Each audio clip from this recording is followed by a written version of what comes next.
बिस्मिल्लाहिर्रहमानिर्रहीम। अस्सलाम वालेकुम मेंबर्स व्यूअर्स, होप सब खैर खैरियत से होंगे। आज की वीडियो में जी डिस्कस करते हैं, जिस तरह के कल एक अर्जेंट वीडियो भी मैंने अपलोड की लेट नाइट। तो एक्सपेक्टेशंस यही थी कि मार्केट इंशाल्लाह ताला रिकवरी करेगी। और मार्केट ने अगर आज आप देखें तो 73 पॉइंट की नेगेटिव क्लोजिंग दी, लेकिन एक अच्छी रिकवरी शो की, क्योंकि ड्यूरिंग ट्रेडिंग सेशन काफ़ी ज़्यादा डाउन चली गई थी। तो उसको थोड़ा सा डिस्कस करते हैं, कल के लिए क्या एक्सपेक्टेशंस हैं, प्लस कौन सा सेक्टर जो कि मैं बार बार मेंशन करता रहता हूँ, आईटी सेक्टर, उसको आपने जो सा ना अपना फोकस रखना है, उसको टारगेट करना है, उसको प्रायोरिटी देनी है। और कुछ स्टॉक्स जिन्होंने रिसेंटली हमने टारगेट भी किया था, और इस नेगेटिव मार्केट में भी, प्रेशर में भी उन्होंने ये शो किया है कि उनमें स्ट्रेंथ है, और इस चीज़ को कंफर्म किया है कि आने वाले दिनों में उनमें एक अच्छी मूवमेंट जो सी है, जो हम एक्सपेक्ट कर रहे हैं, वो बिल्कुल बन सकती है। तो उन स्टॉक्स को भी फोकस करना है। तो उनमें क्या स्ट्रेटजी फर्दर होनी चाहिए, वो भी डिस्कस कर लेते हैं। तो सबसे पहले मार्केट की तरफ आ जाए। मार्केट ने आज शुरू में थोड़ा सा एक बेहतर अपने आप को स्टेबल करते हुए परफॉर्मेंस शुरू की, बीच में फिर डिप आया काफ़ी ज़्यादा। लेकिन अगर आप डे एंड पे देखें, बिल्कुल ट्रेडिंग सेशन की क्लोजिंग पे, तो एक्चुअली मार्केट की जो क्लोजिंग आई थी वो जस्ट 19-20 पॉइंट्स की आई थी, बट एवरेज होके वो फिर 73 पॉइंट्स की इस वक्त क्लोजिंग जो सी है वो शो रही। मीन्स के एंड पे आप देखें तो एक अच्छी रिकवरी मार्केट ने शो की, और बहुत से स्टॉक जो कि नेगेटिव ट्रेड कर रहे थे, डाउन साइड पे थे, उनमें अच्छी खासी रिकवरी आई, पॉजिटिव साइड पे क्लोजिंग दी, बल्कि काफ़ी ज़्यादा 5-6% even near to upper cap भी गए। तो एक्चुअली इस वक्त जो सिचुएशन है, एक आपको पता है कि पॉलिटिकल साइड पे जो सिनेरियो चल रहा है, और इकोनॉमिक साइड पे कुछ न्यूज़ आती हैं, मार्केट एक प्रेशर रहती है। वही स्पैन है जो कि हम बार बार डिस्कस करते हैं, तकरीबन से 4000 से 3000 का स्पैन है जिसमें मार्केट मूव करती है। और ये उसकी मूवमेंट डिपेंड करती है न्यूज़ के ऊपर। अगर कोई बैड न्यूज़ आती है तो वो एकदम 1000 to 1500 का जो सा है एक डिप आ जाता है उसमें। अगर कोई और ज़्यादा बुरी न्यूज़ हो तो वो जो डिप है वो आपका जो सा वो 2000 तक भी चला जाता है, 3000 तक भी चला जाता है। इसी तरह कोई उसके बाद कुछ क्लैरिफिकेशन आती है, कोई अच्छी न्यूज़ आ जाती है, या उस बुरी न्यूज़ का इम्पैक्ट ख़त्म हो जाता है, तो मार्केट एक रिकवरी स्टार्ट कर देती है। साथ कोई अच्छी न्यूज़ कपल करती है तो मार्केट वही 3000 जो सा है वो पॉइंट रिकवरी स्टार्ट कर देती है। तो यही जिग जैग चल रहा है, और न्यूज़ आपको पता है कि कुछ ना कुछ पॉलिटिकल साइड पे, इकोनॉमिक साइड पे आती ही रहती हैं। तो उस पूरे सिनेरियो में बहुत से स्टॉक्स, मैंने वही बताया कि पैनिक की ज़रूरत नहीं है ये जो प्रेजेंट सिनेरियो, बिकॉज के इस वक्त बहुत से सेक्टर्स, बहुत से स्टॉक्स मल्टीपल ईयर लो के पास अपनी इस वक्त प्राइस पे हैं। ओवरऑल उनकी ईपीएस ठीक आ रही हैं, रिजल्ट्स ठीक हैं, कोई ऐसा मसला नहीं है कुछ सेक्टर्स को निकाल के। तो ऐसी सिचुएशन में कुछ स्टॉक्स को जिन्होंने बड़ी अच्छी स्विंग ट्रेड दी रिसेंटली, उनको टारगेट करना चाहिए, और ऐसे डिप को एज ए अपॉर्चुनिटी ट्रीट करना चाहिए। लेकिन वो अपॉर्चुनिटी तभी आप अवेल कर सकेंगे अगर आप राइट टाइम पे उसमें एंट्री लेंगे और फिर राइट टाइम पे एग्जिट भी लेंगे। तो आपको बहुत से डिप जोन से हैं वो अभी भी, जब तक कि मार्केट एक प्रॉपर बुलिश ट्रेंड नहीं बनाती, वो मिलते रहेंगे। तो उसी स्ट्रेटजी को अगर आप फॉलो करेंगे और टाइमली डिसीजन लेंगे तो इंशाल्लाह ताला साथ साथ आप जो है कुछ ना कुछ गेन करते रहेंगे बहुत से स्टॉक्स में। तो कल के लिए देखें अगेन, कोई बहुत ज़्यादा बुलिश होने की भी ज़रूरत नहीं है, एट द सेम टाइम बहुत पॉजिटिविटी भी नहीं है इस वक्त।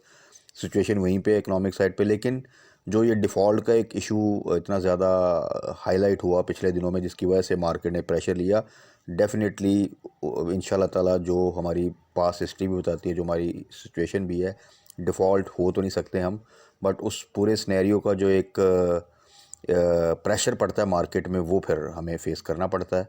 और यही आप देखें तो हो रहा है इस पूरे साल में।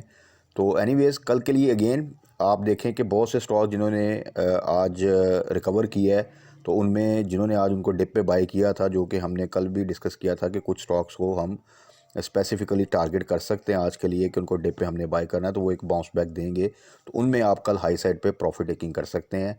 तो ये आपको समझिए कि एक दिन की या 2 दिन की एक आपको बड़ी अच्छी ट्रेड जो सी है वो मिल सकती है। अच्छा, उसमें सेक्टर वाइज बारहा मेंशन कर चुका हूँ, अब सबको पता है आईटी सेक्टर, उसको टारगेट करें, उसको फोकस करें। उसमें नेटसोल मैंने कल भी मेंशन किया था, जब आपको अब दोबारा 103 से नीचे मिले आप उसको बाय कर सकते हैं। जिन्होंने प्रॉफिट टेकिंग पहले की हुई है, या स्टॉप लॉस जब हमने 115 का सजेस्ट किया था वहाँ से एग्जिट लिया हुआ है, वो बिल्कुल इसको दोबारा बाय बैक कर सकते हैं। अगर हाई साइड पे बाय किया तो एवरेज कर सकते हैं, यहाँ से ये इंशाल्लाह ताला फिर आपको एक अच्छी ट्रेड दे जाएगा। इसी तरह सिस्टम देखें आप, 500 क्रॉस करके उसके बाद दोबारा उसमें डिप आया, तो वो अगर फर्दर आपको जो सा 470 से नीचे मिलता है तो वहाँ पे आप एक उसमें एंट्री लेकर एक आप शॉर्ट ट्रेड जो सी आपको वो मिल सकती है। और एवियन ने तो अभी उस प्राइस रेंज पे जहाँ पे आप इजीली उसको बाय करके थोड़ा सा होल्ड कर सकते हो, उसमें प्रॉपर रैली अभी नहीं बनी। और same with tally small stocks में। और टीआरजी को भी हमने यही टारगेट किया था कि जो प्रेजेंट प्राइस है वो रिस्की है। हाँ, अगर शॉर्ट ट्रेड आप चाहते हैं तो फिर उसमें यही है कि जिस दिन वो 5-6% नीचे आए, यानी कि तकरीबन 130 के आसपास आए, तो वहाँ पर आप उसमें एंट्री लें, और जैसे ही उसमें रिकवरी आए, वो 5% की 6% की आए, वहाँ पे आपने फिर एग्ज़िट ले देना। तो एक शॉर्ट ट्रेड आपको इस तरह मिल सकती है। तो आईटी सेक्टर का हम डिस्कस करते रहते हैं साथ साथ स्ट्रेटजी के किन लेवल्स पे हमने बाय करना है और शॉर्ट ट्रेड में हम कहाँ पर एग्जिट ले सकते हैं। लेकिन at the same time IT sector वो सेक्टर है जिसको आप मीडियम टू लॉन्ग टर्म भी प्लान कर सकते हैं, बिकॉज कि ये जस्ट अ स्टार्ट। इस वॉलेटाइल मार्केट में, इस प्रेशर में भी वो परफॉर्म कर रहा है सेक्टर।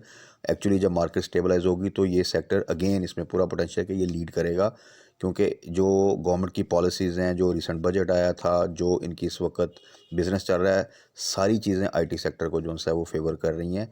सो आईटी सेक्टर को आप बिला झिझक जो सा है वो फोकस कर सकते हैं और उसको मीडियम टू लॉन्ग टर्म के लिए भी प्लान कर सकते हैं। बाकी कुछ स्टॉक्स हैं जी जिनको हमने टारगेट किया हुआ है, उसको बार बार मेंशन करते हैं। कुछ स्विंग ट्रेड के लिए हैं, कुछ मीडियम टू लॉन्ग टर्म के लिए हैं, बड़े अच्छे रेट्स पर हैं, अपनी स्ट्रेंथ शो कर रहे हैं, नेगेटिव मार्केट में भी प्राइस को सस्टेन करते हैं। तो उनमें क्या स्ट्रेटजी करनी है, उनको कल भी मेंशन किया था, वीकेंड की वीडियो में मेंशन किया था। और ये जो रिसेंट डिप आया 2 दिन, इसमें भी उन्होंने शो किया है कि उनमें स्टिल पोटेंशियल है कि वो बड़ी तेज़ी से बाउंस बैक करेंगे और आगे आने वाले दिनों में उनमें अच्छी मूवमेंट एक्सपेक्टेड है। तो उनको थोड़ा सा डिस्कस कर लेते हैं, जिसमें मिचेल सबसे पहले।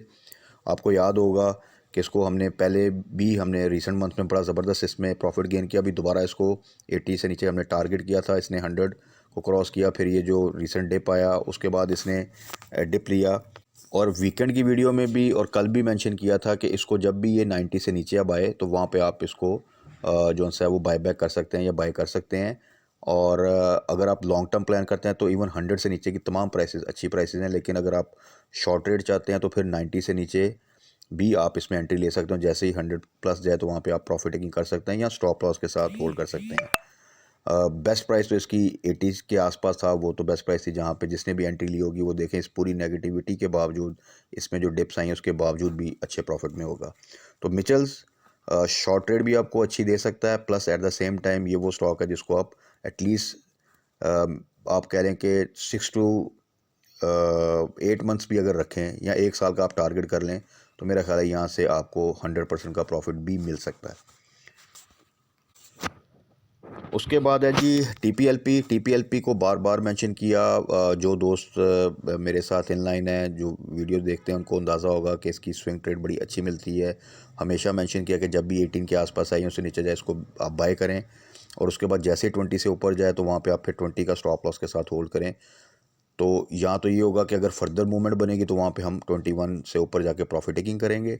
यहाँ ये है कि 20 का स्टॉप लॉस हिट होगा तो आप वापस इसको दोबारा 18 के पास जो सा है वो बाय बैक कर सकते हैं। दोनों सूरतों में आपको एक अच्छी जो सी है वो स्विंग ट्रेड मिल जाती है, और ऐसा इस साल में इसने 12 दफ़ा किया है। अगर आप इसका ग्राफ देखें पूरे साल का तो काफ़ी दफ़ा इसने जो सा है वो 18-17 इस प्राइस पे आया और वहाँ से इसने एक स्विंग ट्रेड बनाई है और ये तकरीबन 22 के पास गया है।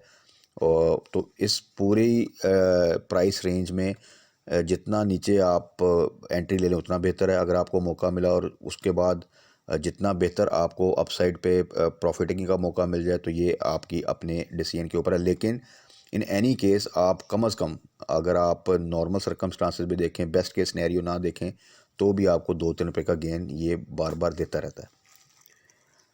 तो अभी भी टीपीएल में देखें, कल के लिए हमने टारगेट किया था इसको कि इसको आप जो सा जैसे ही 18 के आसपास है इसको बाय करें। तो वहाँ पर अगर आप देखें वहाँ से इसने बाउंस बैक किया है, और जिसने भी 18 to 18.5 के दरमियान बाय किया होगा वो कल इसमें आराम से इजीली 2-3 दिन में 1 रुपये का गेन करके जो सा एग्ज़िट ले सकता है। अगर ये स्ट्रांगली अपनी प्राइस को जो सा है वो होल्ड करता है और पॉजिटिव साइड पर जाता है तो इसको आप होल्ड करें, और जैसे ये 20.5 से ऊपर जाए तो 20 का स्टॉप लॉस लगा दें। अगर ये अपनी प्राइस में जो है थोड़ा सा वीकनेस शो कराता है तो वहाँ पे फिर आप अपनी प्रॉफिट टेकिंग कर सकते हैं। उसके बाद आ जाएं जी हैस्कॉल। हैस्कॉल भी अगर आप देखें तो इस वक्त जो इसका स्नैरियो है और जितनी मार्केट ने कल डिप ली, आपको पता है मोर देन 550 पॉइंट्स की। आज भी अगर देखें मार्केट ट्रेडिंग के दौरान काफ़ी ज़्यादा डाउन साइड पर गई थी, बट हैस्कॉल जोन सा है उसमें कोई मेजर डिप आपने बिल्कुल नहीं देखी। ये चीज़ शो करती है कि आने वाले दिनों में कोई अच्छी न्यूज़ एक्सपेक्टेड है, और जिनके पास होल्डिंग है वो स्ट्रॉन्ग होल्डिंग है। तो इसको जिस तरह कि हमने एक दफ़ा प्रॉफिट टेकिंग करने के बाद अब टारगेट किया था 7.5 के आसपास, तो ये इवन आप देखें कोई 7.5 से नीचे भी नहीं जा रहा। सो इसको आप बिल्कुल टारगेट कर सकते हैं 7 के स्टॉप लॉस के साथ। और ये आने वाले दिनों में अगर ये डिफ़ॉल्टर काउंटर से निकलता है, जिसके काफ़ी अच्छे चांसेस हैं, तो ये आपको इमीडिएटली डबल डिजिट्स में जो है वो नज़र आएगा। तो हैस्कॉल को भी आप अपने पोर्टफोलियो में ज़रूर थोड़ी सी जो सी है वो इन्वेस्टमेंट की जगह दें और इसको भी फोकस रखें। तो ये कुछ 3 स्टॉक्स हैं डिफरेंट सेक्टर्स के, जिसमें मिचेल्स है, TPLP है और हैस्कॉल है। इनको आप ज़रूर फोकस करें, इनको बार बार मेंशन भी करते रहते हैं। इनमें तीनों में किसी किस्म की वरी की बात नहीं। हाँ, TPLP एक स्विंग ट्रेड अच्छी देता है, जबकि हैस्कॉल को हमने टारगेट किया हुआ है कि उसकी वो जो डिफ़ॉल्टर काउंटर की न्यूज़ है उसके अगेंस्ट के इसमें अच्छी मूवमेंट बनेगी। और मिचेल्स को हमने एटलीस्ट जो है 6 मंथ्स के लिए, इवन 3 मंथ्स में भी आप बड़ी अच्छी मूवमेंट देख सकते हैं। लेकिन अगर आप for the safer side 6 months का टारगेट करें तो इसमें बड़ा ज़बरदस्त गेन जो है वो आगे मिल सकता है, और ये चीज़ें हम साथ साथ भी डिस्कस करते रहते हैं। तो ये तो थी जी आज की वीडियो। कल के लिए अगेन मार्केट में इसी तरह की वॉलेटिलिटी रहेगी जब तक कि प्रॉपरली चीज़ें जो हैं सेटल नहीं होती, इकोनॉमिक साइड पे भी और पॉलिटिकल साइड पे भी। बट इस पूरी वॉलेटिलिटी में आपकी स्ट्रेटजी वही होनी चाहिए कि बिल्कुल लो साइड पे जब कुछ चीज़ें मिले, जो प्राइस रेंज हम डिस्कस करते हैं वहाँ पे चीज़ों में बाय करें, और जैसे ही उसमें आपको 5-10% का गेन मिले, वहाँ पे या तो स्टॉप लॉस प्लेस करें या एग्जिट ले लें, प्रॉफिट टेकिंग कर लें, तो आपको एक शॉर्ट ट्रेड्स भी मिलती रहती हैं। एट द सेम टाइम अच्छे स्टॉक्स को मीडियम टू लॉन्ग टर्म के लिए भी आप प्लान करेंगे तो ये वो लेवल्स हैं जहाँ पे आप अपना पोर्टफोलियो बिल्ड कर सकते हैं। पिक एंड चूज़ करें अच्छे स्टॉक्स को, तो आने वाले दिनों में अच्छा बेनिफिट मिल सकता है। बाकी कल मार्केट क्लोजिंग के बाद फर्दर डिस्कस कर लेंगे क्या स्ट्रेटजी होनी चाहिए, कौन से स्टॉक्स को हमने फोकस करना है। तब तक अपना ख्याल रखिएगा, दुआ में याद रखिएगा। Stay blessed. अल्लाह हाफिज़।